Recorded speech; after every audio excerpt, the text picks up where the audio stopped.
up, you geeks?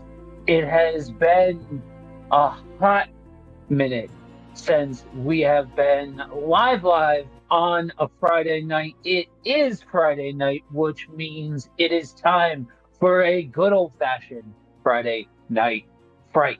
When we are jumping into this one, I want you guys to take a trip with me real quick as we set the table.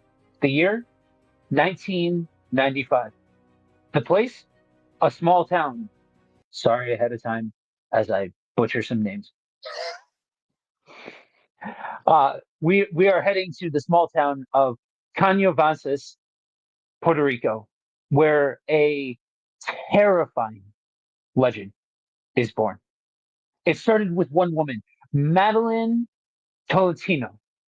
Madeline was an ordinary woman living in a relatively ordinary neighborhood until the day she saw something that would change her life forever.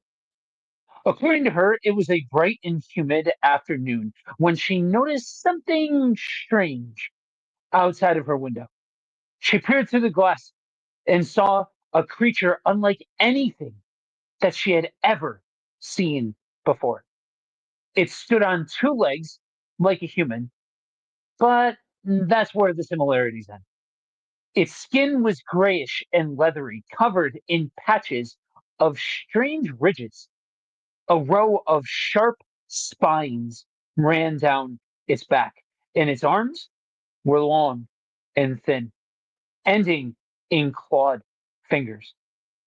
The most terrifying part, you ask? Its eyes. They were large, black, piercing, glowing slightly as they caught the light. Madeline could feel her heart pounding in her chest, but she couldn't look away. The creature moved strangely, almost as if it was floating rather than walking. It turned its head towards her as if it knew she was watching. And then, just like that, it was gone. And just like that, it vanished into the humid Puerto Rican jungle. Now, most people would brush off a sight like that as maybe a trick of the light, maybe even a nightmare. But what happened next turned Madeline's world, or turned her sighting into something much bigger.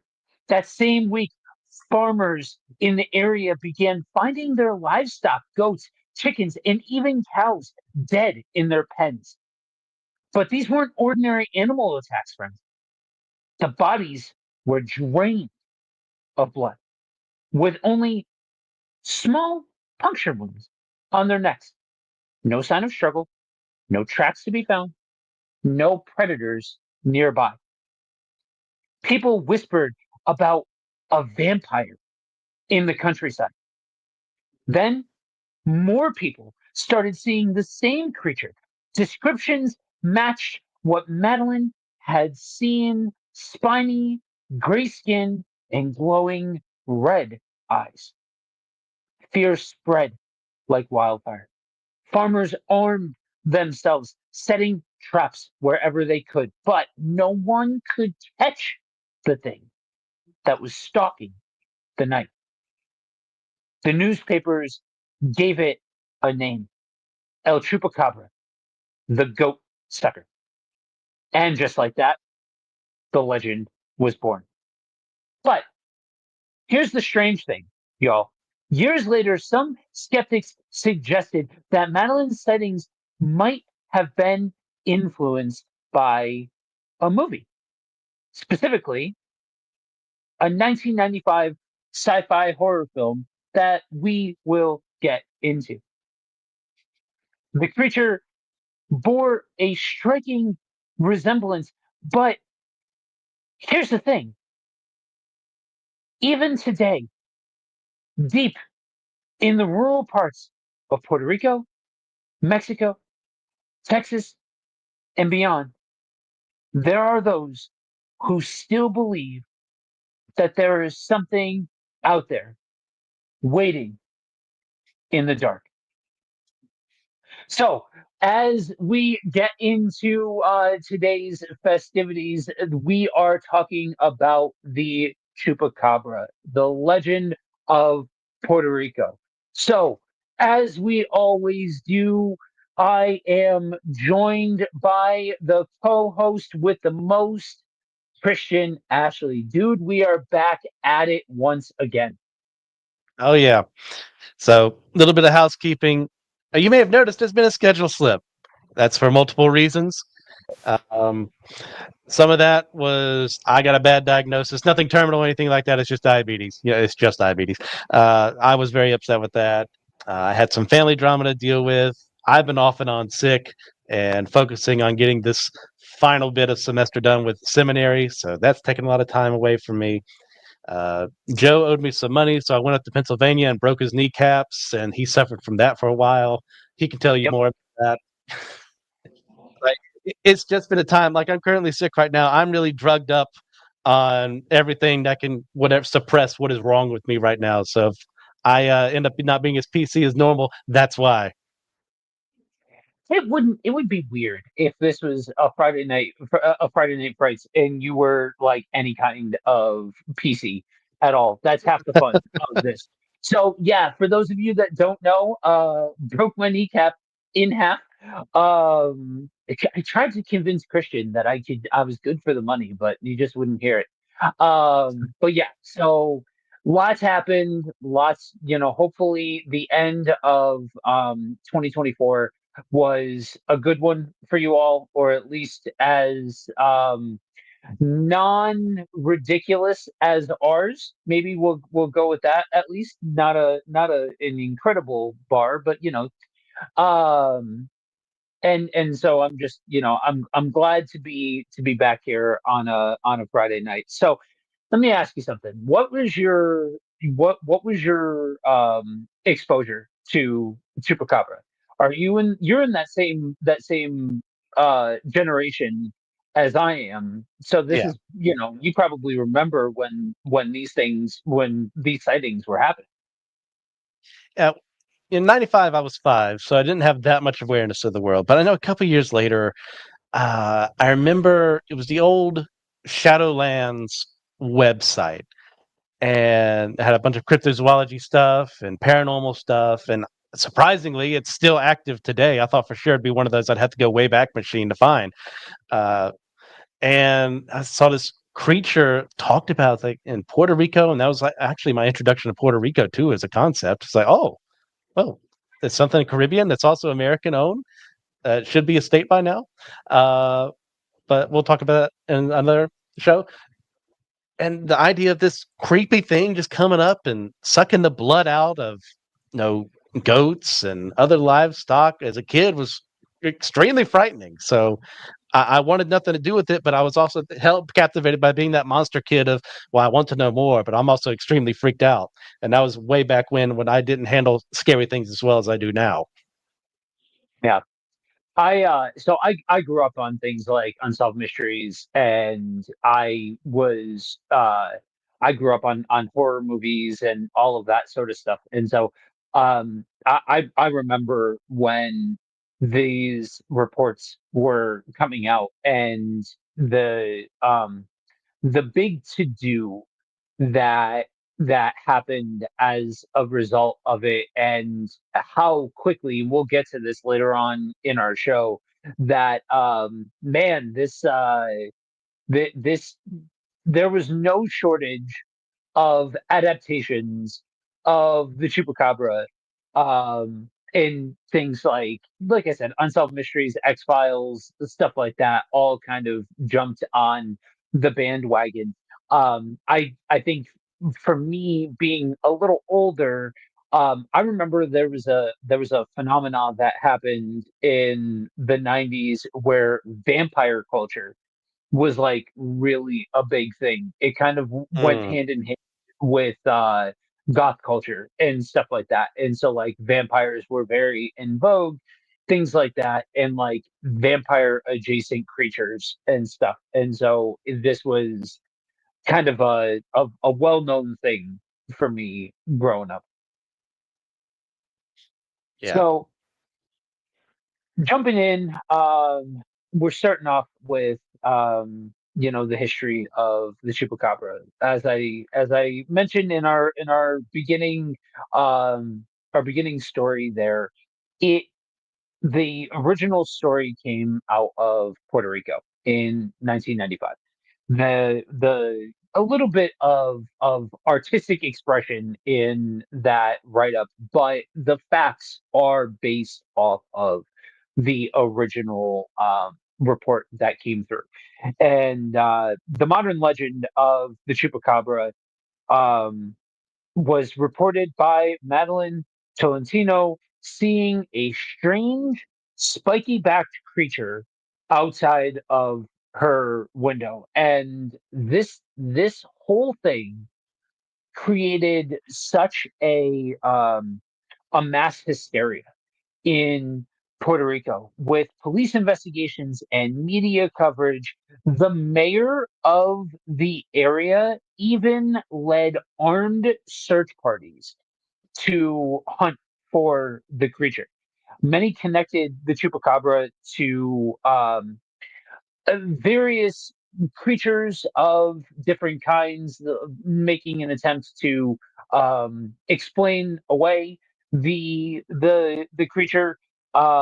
And as we are going to get to, there's even some thoughts that this thing has ties to alien encounters and secret government experiments. It's not okay. Seriously, for real and for true, it is not a conspiracy theory based out of the 90s if you don't have some hint of government cover up conspiracy secret testing to be had. I mean, absolutely. I mean, this was just ripe for it. I mean, that's the reason why the X Files was as popular as it was in the '90s. And I'd forgotten all about that episode until you brought it up earlier.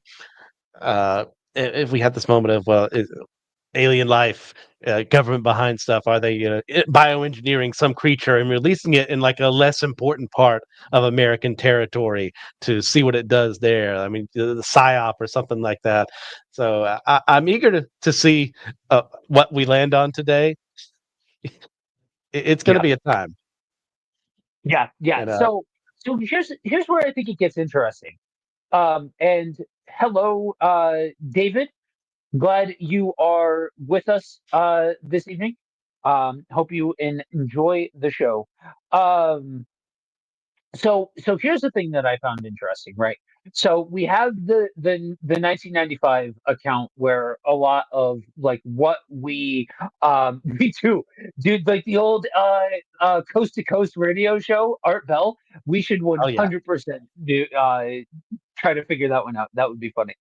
Um, so we have the account that started it all, but the Chupacabra legend actually shares similarities with other blood draining creatures in Latin American folklore that go earlier than 95. So you have El Vampiro de Mocha from Puerto Rico in 1975.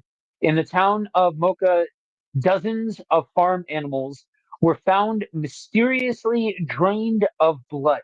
The attacks were first blamed on satanic cults, but when no suspects were found, people started whispering about a supernatural predator.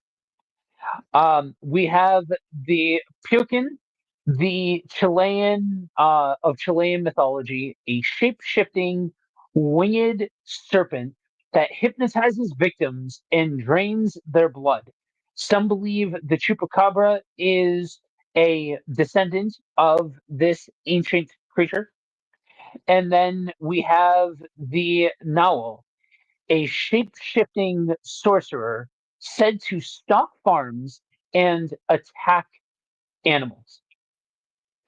So and there's more that's spin off from this, but these are some examples of um, these this culture being steeped in specifically um, legends of a blood sucking creature. And I think it's interesting, right? Like it's easy to come on here and be like, oh, it's all hogwash and whatever, but it, you got to look at it from a wide angle point of view, right? Like if you're gonna honestly and authentically look at this, you got to say, okay, so you're looking at everything from the 70s being like the first, documented case of this that I could find anyway. I'm sure there are ones that predate that, but the first one that was documented, you've got the 70s, and then on through to the 90s and in modern day. I don't know, man. I think that there's something to be said for the fact that we have a very limited idea of all of the different creatures that walk this planet. That's all I'm saying. Yeah. Well, you get into things like, the larger a creature is, the harder it is for it to hide. Especially, humans have been on this island for, hundreds of years, thousands of years before the Spanish came in. And there's no folklore about it, maybe, which is typically, when you're looking, cryptozoological sources, if the natives have folklore about it, there's a high indication there's something probably there, or maybe it might be made up, but there's more of a likelihood there's something there. But with the chupacabra, it just kind of comes onto the scene. And I mean, especially in the 90s, but you're right, there's the report of the 70s. I remember reading somewhere there may be like newspaper clippings from the 1800s, but I'm not going to put too much stock into that right now without actually looking it up right now. But it's like, okay, well, why is it showing up now? What is happening here? Is it mass hysteria? Are people imagining the same thing because one person saw one thing? Is it a government experiment? Is it some alien thing that came down and got lost, or maybe an alien pet and just was left behind, a la ET? Like, what are people saying? Because people are seeing something, and it's like, is everyone Right. misidentifying? Like, I can't just discount out of hand, as easy as that would be, and especially when you look at what skeptics have to say.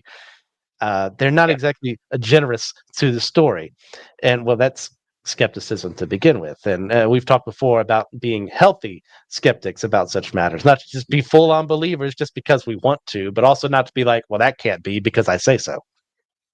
Yeah. Yeah. And I mean, for those watching, we have been we have fallen on the line before of, yeah, I don't know about this one. So it's not like we just openly accept the things that come down the pike, but this is one that is within the realm of conventional thought.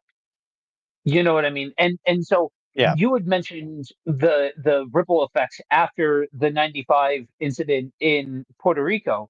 After those reports come out, the legend reportedly spreads rapidly throughout Mexico, Central America, and the southern United States.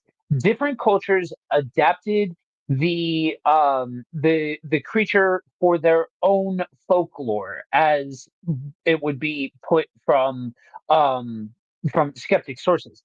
But the original chupacabra was described as reptilian with spikes along its back, and then from that point, you have reports in Mexico of re- largely the same thing, except for the ones in Mexico are described as more canine like, Mhm. sometimes resembling a hairless demonic dog.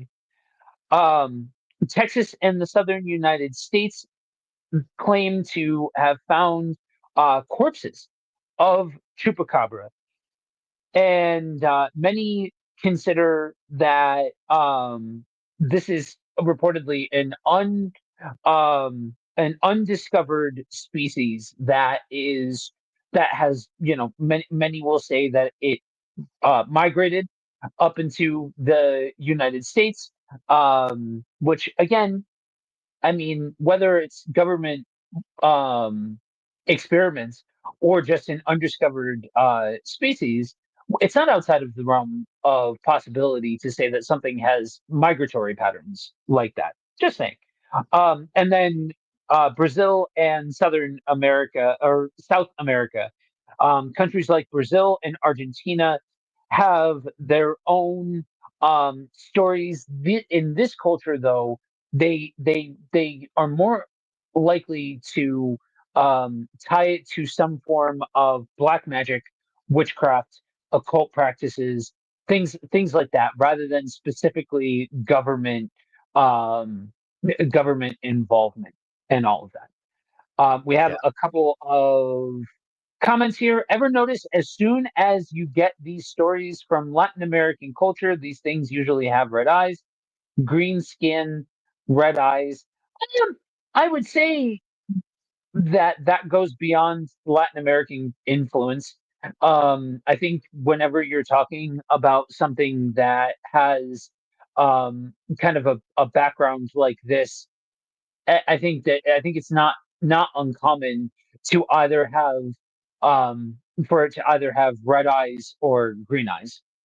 Yeah, I was kind of thinking of like your typical, black dog sighting in, England or what have you. Would be a black, furred dog with red eyes, and that's Yeah. just one culture in particular. But yeah, I think red eyes in the dark, not something you want to see, regardless of where you're at in the world. Yeah, I think the other part of it is, let's say for sake of the conversation that we're currently having, that there was an actual creature that was seen, right? That this is an actual event that took place, that with an actual creature, whatever the creature is, if you reflect a light into the eyes of a creature in the dark like that, and like you catch the shine of the eye, well, that may even look red. You know what I mean? Like red, Hmm. even if it isn't specifically red, you could see that and be like, oh, it had red glowing eyes. Yeah. And we've noticed before, in different sightings cases, eyewitness testimony isn't the end all be all. Like, you can be convinced that you saw something and it not be true. You can say, well, it had gray skin when it actually had brown or whatever, because you saw it in the moment and your mind is filling in the pieces because you want to be believed, and you add details thinking it's true. And I'm not saying these people are like legitimately trying to lie or anything like that, but it can happen. Yeah, police do it all the time with their cases, like having to realize, oh, what did the person actually see versus what they're trying to tell me what they think they saw. Yeah, the whole idea of having um having evidence based off of recall is a little controversial because in some regards it is been incredibly helpful, in other regards it has absolutely not been. But you also have to um take into consideration that once something is known, just because other people see it doesn't mean that it's a spread, like a legend being spread. It could be a case of, oh, this now has this now has lyrics that I can put to it. This has a potential for a different kind of perspective on it, that maybe I just thought of it in terms of, a wild dog or something along those lines. But oftentimes skeptics will turn to things like, okay, so the 90s, you've got the original setting in Puerto Rico, the one that most people like the actual lyrics of Chupacabra and all of that. And then you have Mexico, the late 90s to the early aughts. Then you have Texas and the southern US, the 2000s, and so on and so forth. Like, and then the early 2000s, Brazil and South America. And so I don't know as though that's a knock against it. If anything, I kind of think that's substantiating evidence, in my opinion. What do you think? I mean, when you spread so far, so quickly throughout specific cultures, my skepticism senses go off a little bit. And is this a cultural thing? Is this Would someone want people to think that they saw this? And especially a creature as large as one of this is supposed to be. And it makes me go, okay, why hasn't anyone, documented this before? So that's if this is something that was endemic to the area beforehand. But we talked about migration earlier. Okay, well, how did they get from Puerto Rico to these other places? Well, shipping happens, but you didn't notice this giant feral green dog thing with spikes in the shipping container? Sure, I'll go with that. I, I just it strains credibility to me that it happens the way it does, spreading like wildfire. If this is something that is a natural creature, Yeah, I mean, so while while I can see where you're coming from, I I'm more compelled to say that it's marginally within certain parameters, um, more centralized than other folklore. So like if we had one in the United Kingdom, and then we have one for the Middle East, and then we had one, and hmm they're super decentralized, and they're all over the place. Like I think the second that you start to get into things like in my neck of the woods, the Jersey Devil is like a thing, and like all of this stuff that like there's like similarities if you squint and cock your head sort of deal. That's where you start to strain the idea for me. But when you're talking about an at least marginally centralized area where you're not going incredibly far out to get to wherever, because you don't know, like, if they have a life cycle, most things grow over a life cycle, right?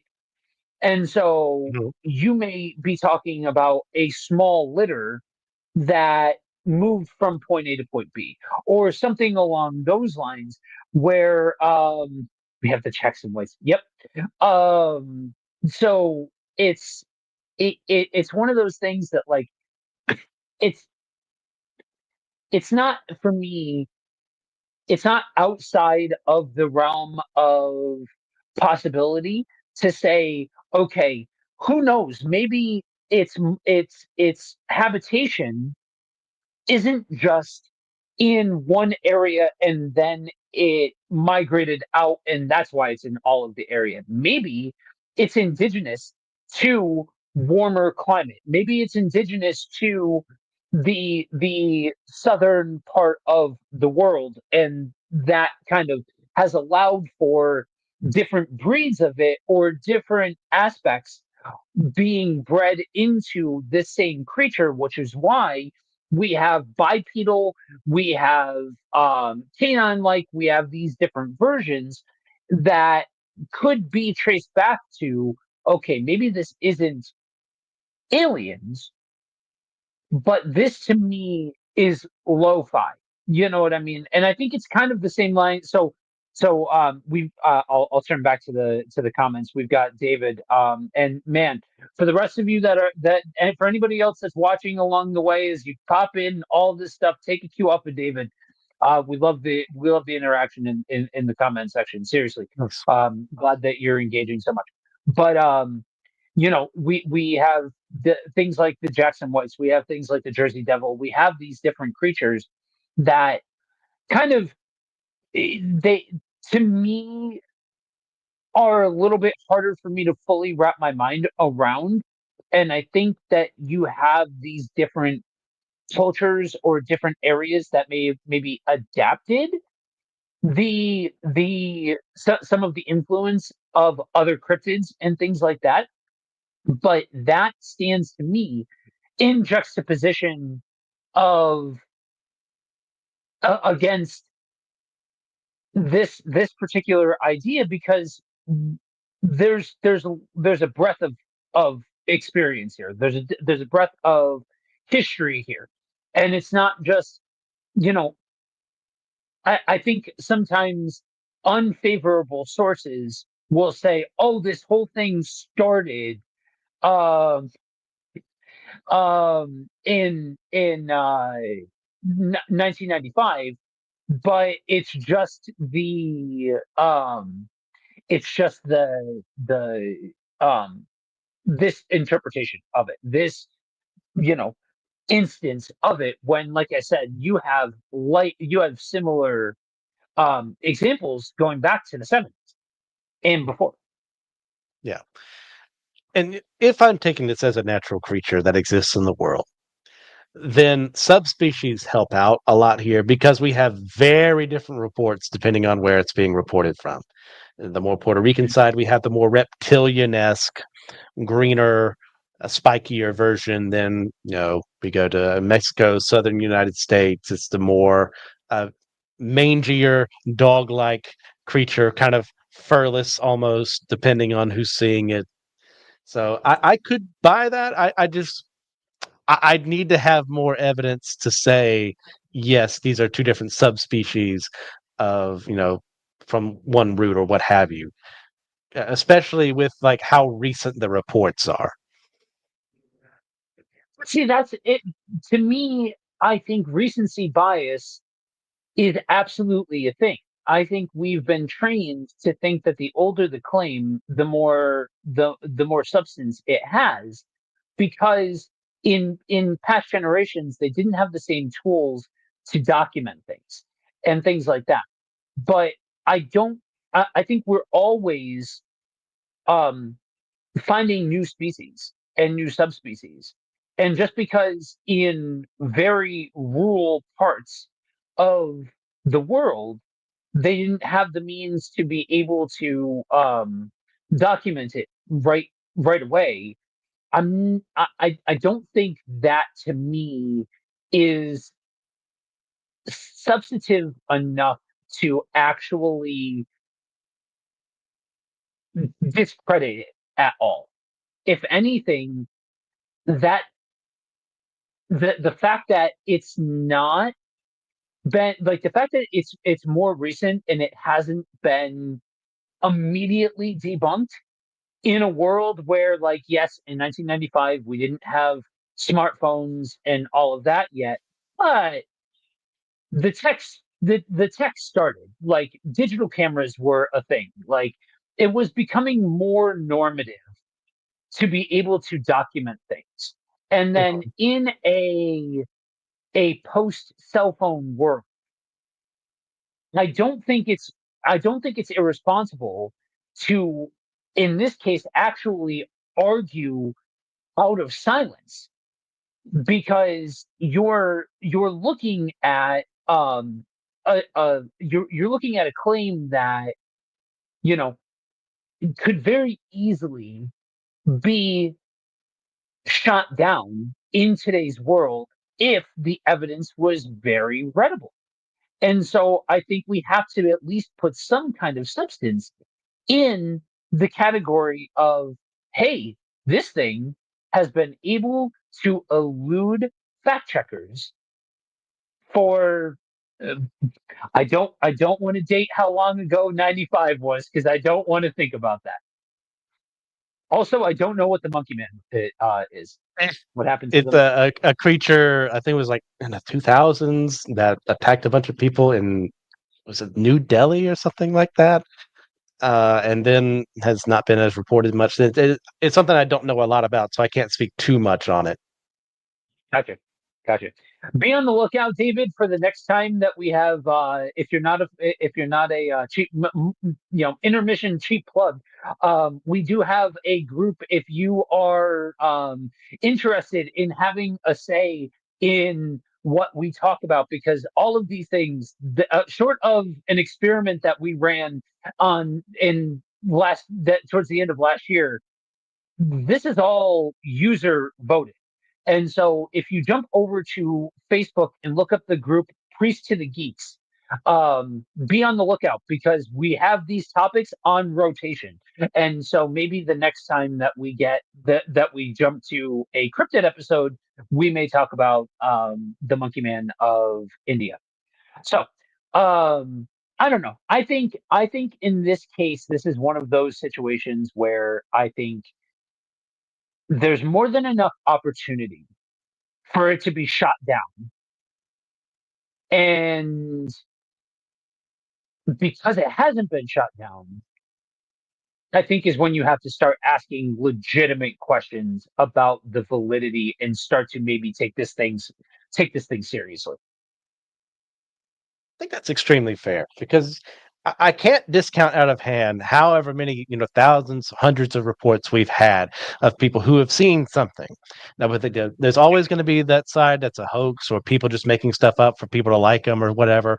But there's also going to be people who legitimately thought they saw something or legitimately did see something.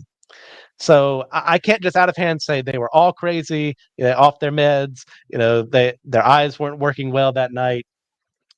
But when it comes to something like this, it strains credulity to me a lot, especially with an area that's had as many Spanish missionaries, Spanish priests, scientists surveying these areas. Not to say they've looked under every single rock, but they were there for quite some time. And as well, I go back again, and but this might be also a cause of the Spanish that we don't have as many surviving mythological tales of the area. So that might have been suppression.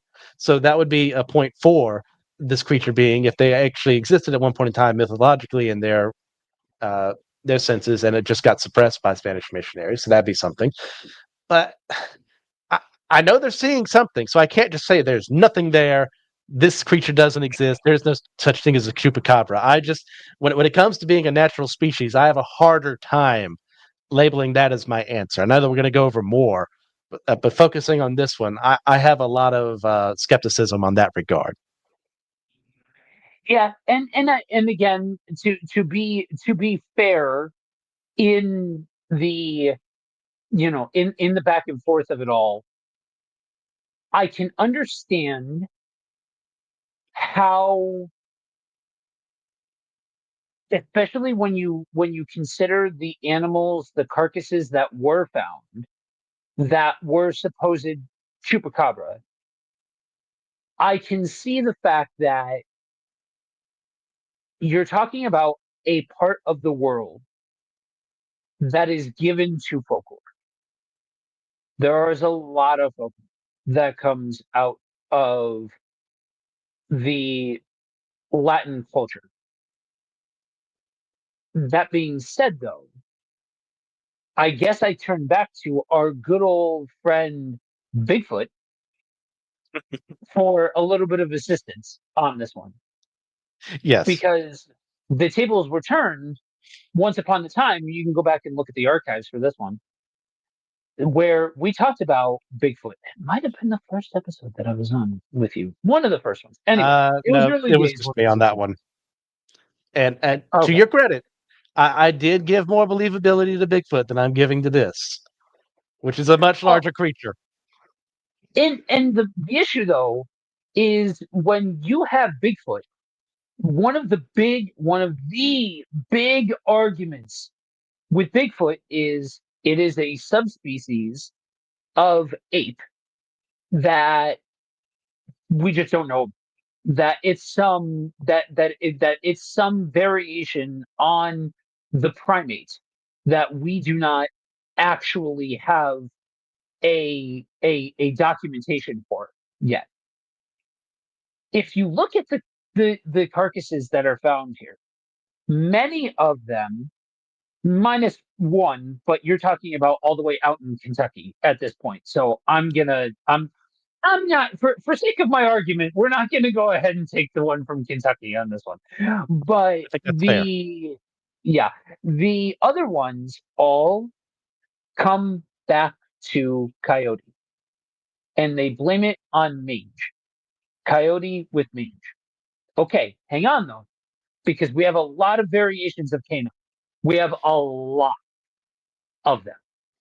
And when you look at the likelihood of that level of commonality, come on. At some point, you got to start talking about probability. At some point, you got to start running the numbers, because while you can look at that and say, oh, look at that, they're just coyote. Well, again, if we don't have a classification for the chupacabra, and it is a fanged canine-esque or canine family related animal, but we don't have a subspecies for it, and we're running tests on these carcasses, and all we see are, oh, it shares DNA with a canine, with a coyote rather, that opens a lot of doors. And I just think that if we're willing to at least say for the Bigfoot that there's a possibility that it is a subspecies of primate, then I think that leaves the door open to be able to start to say, hey, what if this is a subspecies of coyote or canine? Yes. That's a logical process behind that. Um, I'd be willing to look into it more. I just I still feel like this might not be the answer. And I don't even have the answer. I'll just throw that out there. I have, pet favorites among the suspect list here, but the natural creature is not high on that list. So that's interesting because to me, I have a harder time wrapping my mind around extraordinary explanations. And David dropped a comment before, and I very purposefully haven't pulled it up yet because we're going to get to, for anybody I who figured. isn't who's new to this sort of thing, we're going to get to what we think the plausible explanation is for this sort of thing. But um, to me, an extraordinary explanation is a harder pill to swallow than a subspecies from a part of the world that is so rural and so disconnected from each other that the fact that there is every possibility that there are subspecies of creatures that we have no idea about, because how often are we exploring that part of the world? How often are we exploring that, those jungles, or those wildlands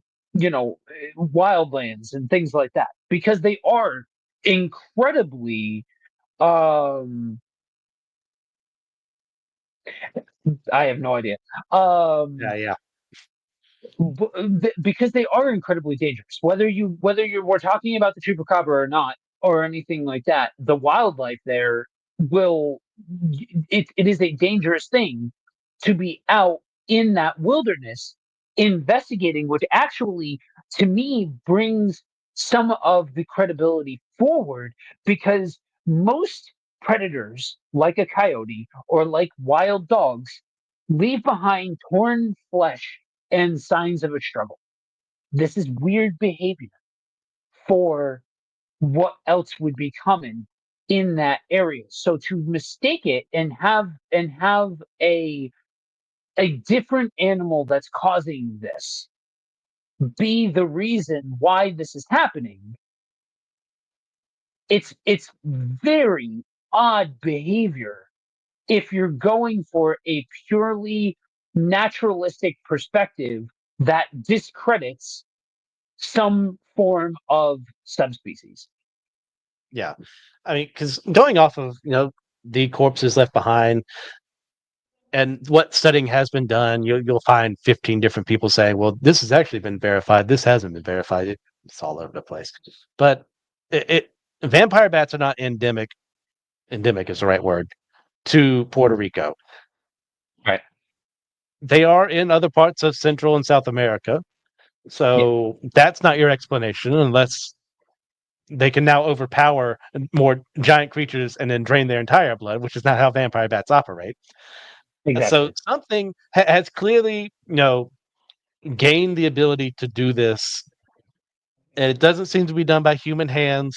It's probably not a bunch of Satanists out there, 70s, 80s, a little bit of the 90s, satanic panic going on. Always a fun time for everyone involved. Uh, it's same with the cattle mutilations that were happening at the same time in this, pretty much mostly the southwestern U.S. Yeah. Something seems to have surgically done this or been designed in a way to have surgically do this. Yeah. What is that thing?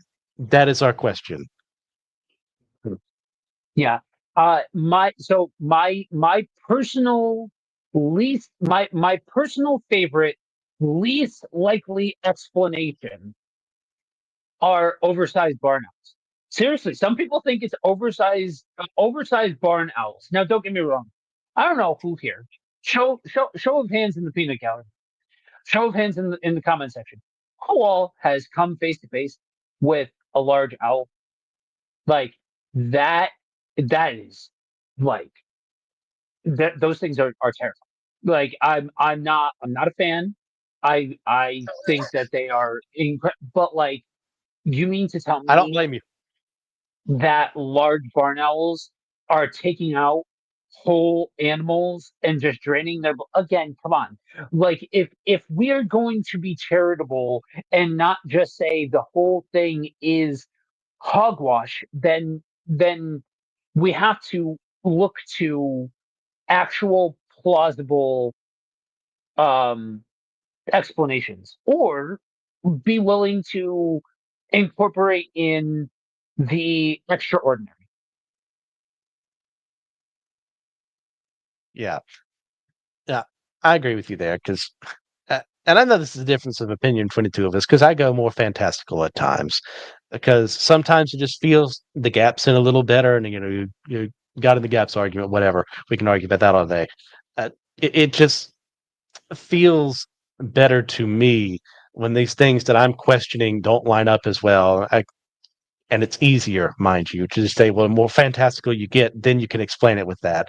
And there's an argument to be made against that. And I'm fine with that. We can have that argument. But I still can't get behind this. There's no way it's a barn owl.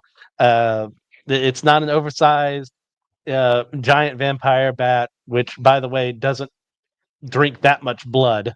And even if it got bigger, it would have issues with flying anyways. Could it be this subspecies of canine that has developed a way to do this? Yeah, I could get a little behind that, but I'm not taking. I'm not really taking a lot of bullets for this, anyways, for any of my theories. But I'm not taking the bullet for that one specifically. Okay, so I'm, which is fascinating because anybody who knows how these things usually go, and Golden Girl, glad you subbed. Thanks for joining us. Thank you for We are joining us. live every or we are live once a month for different subjects that for Friday Night Frights. But this is interesting because you look at could the chupacabra be real, right? Like that's the big question. And some cryptozoologists believe, like most cryptozoologists are gonna say it is a subspecies. It is an undiscovered subspecies of animal, which is 1,000% going into this. I had my chips on that is where Christian was going to come from today. So the fact that he's so not doing that is fascinating to me. So we've alluded to it. So let's get to the other couple of explanations. So we have government experiment, right? The theory that this thing is a government experiment. What if the chupacabra is a result of top secret government projects gone wrong? Some point to the research facilities like El Unique Rainforest. Again, have mercy. I'm not. I can barely speak the English language, let alone anything else. Um, lost the spot in Puerto Rico, rumored to house strange experiments. Could one of those experiments have escaped into the wild? Now, I am not going to I'm not going to sit here and say like I think that's a bold it's a bold claim, Cotton, to say that to say that the government isn't hiding anything. Um, no, I don't know, man. Like to me, that seems more like for as much as people are looking at me and being like, oh, likely idea that it's just some species of animal. Feel like that holds more water than you know what different. I think so. So I'll say it like this, and I'll turn it over to you. I think in the government conspiracy realm the different locations become more of an issue than than when you're talking in terms of species and naturalistic explanations. Personally, Okay.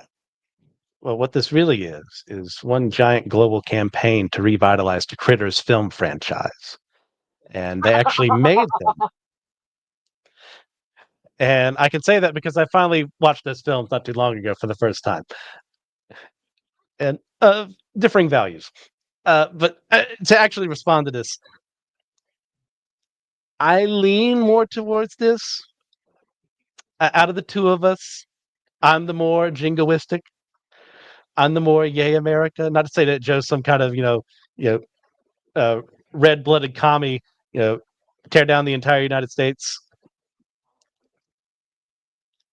I know how this government works. I, I've read about the Tuckasegee experiment. I've read about everything we've done with Native American tribes, with other people as well.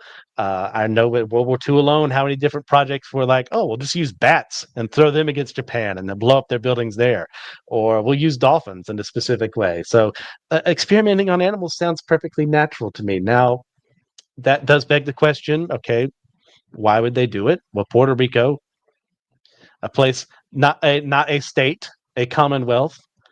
So if something does backfire, well, you could have it happen there instead of the United States proper.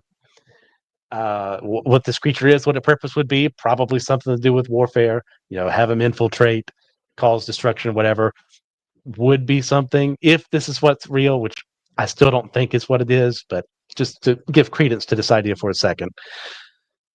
And then they made a Jurassic Park mistake of not making sure that they couldn't breed, and now they're everywhere. life finds So a way. yeah, life finds a way. I can get of that behind it a little more than just suddenly after hundreds of years of studying the area, this creature just shows up.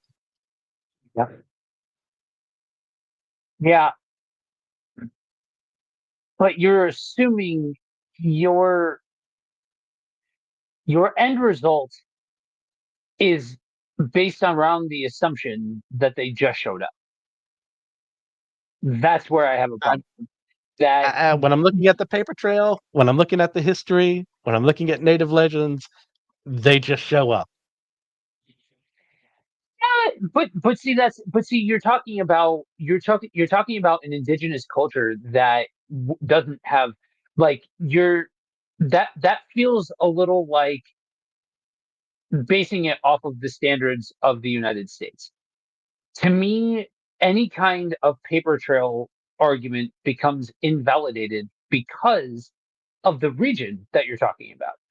Because it's an entirely like when you start to go back in history, you hit a point where because of poverty levels, because of technological advances, because of different things like that, you're not getting the same level of documentation, even proto documentation. Like I'm not even talking about like camera like ship is in the comments nowadays. You can find cameras on in every corner. It's true. Like now you can, and that's what we talked about that before. That I think that that's to the credit of the existence of something like this because you don't have a smoking gun. You don't have something that says this is clearly fake. And I think because of that, and because of the modern day versions of this of documentation not proving it incorrect, I think there's something to be said for that in its validity. But even as you wind the clock back, even keeping it comparable to the time frame, you have a steep drop off very quickly when you're talking about rural parts of a different part of the world. Now, that being said, hashtag burn it down, to everything that you said. Anyway, I said what I said. All complaints can go to Josh at Anazao Ministries Podcast Network.com. You can, you know, I think there's room to still reasonably say that, oh, so wait, you mean to tell me the government is creating and doctoring biological weapons in the form of animals to kill different, um you know, if it's to take out people, if it's to take out animals, resources, the whole nine yards, whatever it is. You mean to tell me that I feel like we've got a family reunion happening in the comment section? So the government has developed this weapon. Yeah, I could see that. I could 100% see that being a possibility. I don't think it's the most. So if I'm ranking them in terms of of plausibility, I'm going with species first, and then government conspiracy. And again, you have two really strong arguments to be made for the existence of this thing. So again, we are back to, I think that there's every possibility that this one is actually one of the creatures that we talk about here that actually has a basis in reality. I think we're going to continue arguing in circles around this one. Just going to have to agree to disagree because I ain't buying it. This kids is called beating somebody with logic and them not realizing it. Anyway, so another theory that we have, aliens. Okay. Now we got to get to the X Files of it all. We got to get to the unsolved mysteries of it all. UFO sightings are often reported near Chupacabra encounters, supposedly. Some suggest it could be an extraterrestrial life form, either dropped here by accident or left behind intentionally. And finally, um, we'll get to the last part. So aliens, right? ET phone home. It, it's it, uh, I think at this point, and I do think I'm mistaken for a different podcast that I was on talking about aliens. But this goes back to my thoughts on aliens and the likelihood of alien life and all of that. I think out of the big four explanations, this is probably the one that I am the least behind. That's because you're part of the reptilian conspiracy against the rest of us natural humans, and God help you and preserve your soul. No, I get it. It's fantastical. It's a lot, and we've talked about it before. You actually believe there could be life out there. I believe it far more than you. I believe it far more able for them to reach here than whatever. So as this also isn't my number one. And when we get to it, you're going to say, Christian, you've gone crazy, and that's fine. But I find this, if aliens are real, if they're capable of interstellar flight, I find it more plausible in the idea of, yeah, maybe some experiment got left behind, or maybe a pet got left behind, or an intentional weapon was left behind. Which, if that's the case, it's kind of sucks at its job because it Yeah. just kind of it invaded as an alien species in every sense of the word, and don't really see too many chupacabra deaths being made there because of it. Just and this is without going into the subspecies argument, because I'm more of the opinion that the American and the Mexican Chupacabra sightings lead more credence to coyote dog with mange.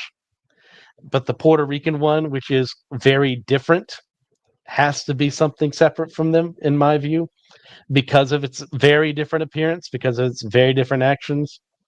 So if we're taking aliens, I'm putting this on the list as a suggestion. Also, I'm not taking a bullet for any of these. And so we round off the list, and this is where I'll bring up David's comment here. I kind of believe these are demonic. Witnessed something when I was a kid. Orange clothing, green eyes. Because it's the worst experience of my life. Yeah, that sounds terrible. So yeah, demonic, supernatural, something along those lines. Um, this this is one of them that I would say, like, if we're talking more supernatural, less demonic specifically, then I would say, okay, let's talk. We can talk about this. Um, I just don't know as though you even need to go outside of, again, the realm of naturalistic thought. Even if it's experimental, it's still naturalistic thought without it being, because I think if you're talking about supernatural, again, really, when you're talking about the different areas that they were in, and the different looks that they have, and the different habits that they have, which again, none of them actually pattern themselves off of what a dog or a coyote would do. Like, that's not a thing. Like, they don't suck the blood out of creatures. But anyway, it's, to me, really everything except for that naturalistic explanation. The wheels start to fall off more and more as you get into these different explanations. Yeah. So demonic in nature, also a maybe. It would explain why these haven't been seen before, why they're suddenly cropping up now. Um, it would explain why there's really no traces left behind of fur or anything, scales maybe, that could be tested, or DNA left from the sucking of the animals. But also, again, I don't think the testing capabilities in the 1990s were the most extensive to begin with in Puerto Rico. Yeah. So I'll throw my cards on the table right now. Here's my crazy. Christian's a wacko. He deserves to be put in a mental institution. I'm already hopped up on Benadryl and about 50 other drugs right now to suppress this illness. My conspiracy theory is that this was the initial sighting was a demonic entity, which then created tulpas in specifically the Latin American sphere. That is why this creature does not have a defined look. That's why it appears all over the place when it's never appeared beforehand. And I believe, if you don't know what a tulpa is, it's known as a thought being or thought creature. It comes from Buddhist Tibetan lore. Uh, I'm not going to bring up theosophy because I don't hate myself. And the idea is that the human mind is capable, because we are so creative, of actually projecting a being into existence. And I think with the collective people who are worried about this creature may have unintentionally made it real, a la a Freddy Krueger kind of scenario here. So, I mean, the show's done. that's a thought. That's a It's a thought. thought, because to So me, yeah, go ahead. I'm gonna go with this, that this thing is real. Whatever, whichever, like, if it's an animal, if it's a supernatural being or things like that, I don't think the thing is made up. I don't think it's just a matter of, um, coyotes all suddenly got mange and started acting outside of how they actually act. I don't think that that's the case.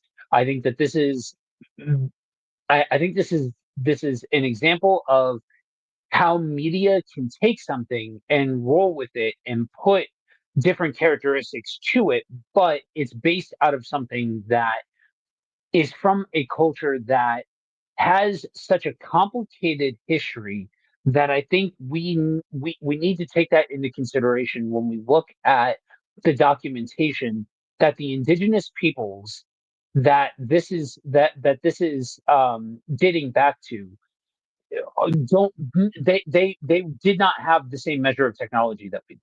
They did not have the same measure of dissemination of information that the United States had. And so to put it to their standard is a logical fallacy. And I think, but I think regardless of any of that, there's such an overwhelming amount of proof, especially when or evidence, especially when you compare it to literally any of its contemporaries. Like literally any of them. More people are cool with Bigfoot, and we have a fake videotape to My corroborate that God. one. Oh, that videotape is so fake. No, Come on. no, The no, dude was the no. dude was The was proven movement, was nah. no, The dude was proven wrong 3 ways from Sunday. Like get over it. It's an you're ape head. insane. Anyway. Yeah, no. Anyway, Go back to in the in Pine in Barrens.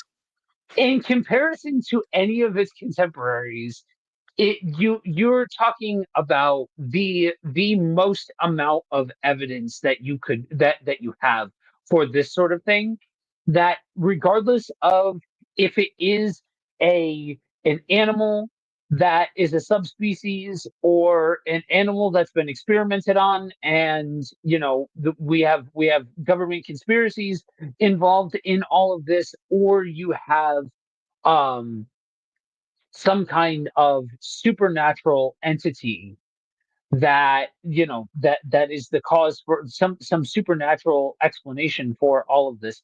I think it is um irresponsible to hand wave this away and say that this doesn't exist. On that, we can agree.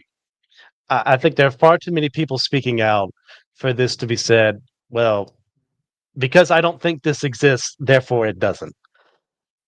And you're going to have to wrestle with, okay, well, if I say they're seeing something, what are they seeing? And obviously, we've come up on different sides of the coin here in how we've interpreted these events, but at least there's an explanation. At least we're attempting something versus just saying it's not there. And that's why I always go back to Charles Fort. He of the naming 414. I can't remember which of his books it is, where he was talking about stuff that falls from the sky, like Mhm. fish or meat or something like that. And every scientist was looking at, well, that doesn't happen, therefore it can't exist. And then he just said, well, actually, what's happening is there are these islands above in the sky that we can't see, and that's the stuff they throw off of it. And like he was being tongue in cheek because his reason being, at least I'm giving a reason for why this could happen, even though I know it's not Mhm. true, Yep. versus just discounting it out of hand. And by discounting it out of hand, we do a disservice to everyone involved. We're calling them all liars. We're Right. we're saying, uh, well, our science is just so advanced. We know more than you idiots. So shut up. Yep. And that, and yes, I believe science. Let me go ahead and throw that out there. I'm not one of those people who's like, no vaccines or whatever. Just never trust a scientist, never trust a doctor. That never hear that from my lips. Right. But I don't listen to people who just say, because I think it can't happen, therefore it doesn't, unless they have a really good reason to say so. Yep. Absolutely. Absolutely. I think this is one of them that I think for some of this stuff, cryptozoology and all of that, I think some of it, I think you have to want to believe. I think this one, even if you don't want to believe, the evidence is so overwhelming that something exists. What that something is, I think there's plenty of room for interpretation on, but I think that this is one of them that begs to that you've got to take it seriously that something Yes, caused all of this. So I completely and utterly agree.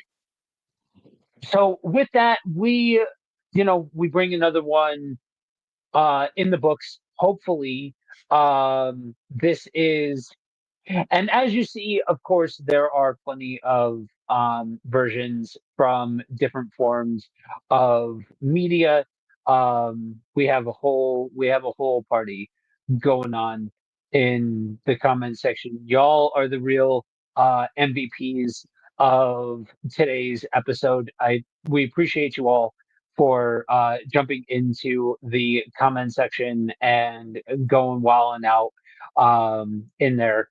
Much appreciated to you all. But for now, that's it. That's all. That's a wrap. Oh, hang on. Uh, so next time, our next topic of discussion voted on people on the Facebook page, Priest to the Geeks. We're going to discuss something that actually legitimately terrifies me: black-eyed kids. Yeah, I blame you all for all. Okay, listen. I'm gonna get more into this next month when we talk about this. But I blame each and every one of you that voted for that. That made me have to talk about this stuff because that is nightmare fuel, y'all. I blame you. Anyway, yeah, that's so. If you watching this are like, hey, I enjoy watching these two chop it up about different paranormal things, different unexplainable things, all of that sort of stuff. What you can do is head on over to Facebook and look up the group Priest to the Geeks. That is the one of the landing pads for the Anazao Ministry Podcast Network where people come together, yuck it up, and all kinds of nonsense. And you'll be able to find links for all of the shows within the network. You'll be able to find the monthly polls that go up that are designed to give you, the viewing audience, the power to be able to vote on what it is that we talk about. And if you question whether or not it's all on the up and up, just understand that Christian and I would not have picked Black Eyed Children by our own accord to talk about. Again, I've got a bone to pick with all of you that voted for this. Anyway, until next time, Priest to the Geeks is the let me see here. Can I create a new banner? Yes. No, that's a folder. Um, I think there's one on there Okay. somewhere. It's somewhere in all of this. I'm going to create a new one. Please. To the geeks. Live, y'all. Live. Add banner. There we There we go. go. So, Preach to the Geeks. If you look that up, you can go ahead and join there. And like I said, our polls go live once a month. Um, you may not, we sometimes go ahead of time with our voting. So you may not. The first one you see may be for a couple months out, like Christian said. We already have next month's already in the books and figured out. But yeah, you still have the ability to be able to chime in, and every month is a different topic. Anything else before we wrap it And up? the month after, paranormal. So this is cryptozoology. We're doing paranormal next month. The month after will be religious strangeness. So that's a wide open field. And we also allow you guys to add stuff to the polls as well. So feel free to do that. That lets me know what you guys are interested in. So we can do more research on that. And yeah, so thank you guys for all that you do. We really appreciate it. Thanks for All listening right, to our thank you. insane ramblings tonight. Absolutely. It has been a blast to be back with you all. Hopefully you will hopefully this is the start of us being back on a routine and back with you all every month. Thank you all for joining in the comment section, and until next time, stay spooky. Peace.